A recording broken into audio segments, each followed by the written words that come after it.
हमारा एक लाइन, हमको लाइन याद आ रहा है इसलिए कहना चाहते।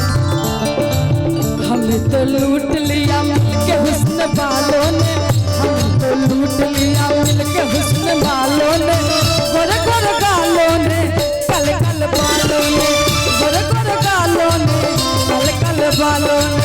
हमें तो लूट लिया मिलके हुस्न वालों ने, हमें तो लूट लिया मिलके हुस्न वालों ने, गोरे गोरे गालों ने, कल कल बालों ने।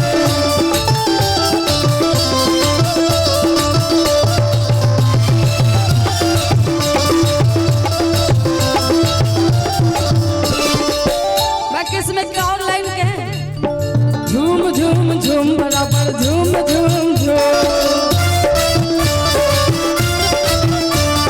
झूम झूम झूम बराबर झूम झूम झूम।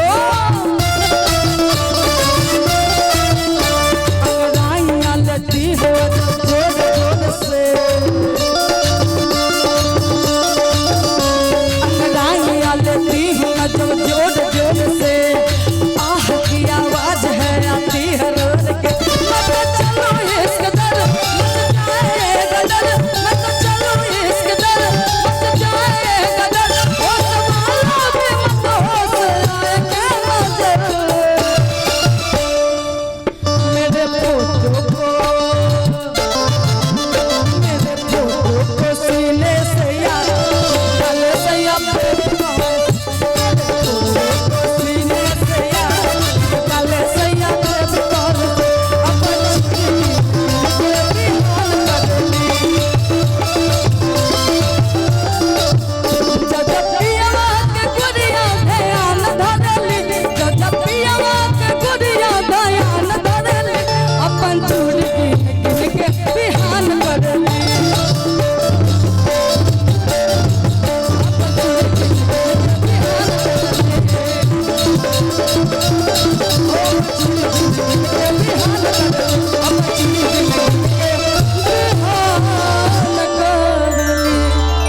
भोला भैया जी की तरफ से बहुत सारा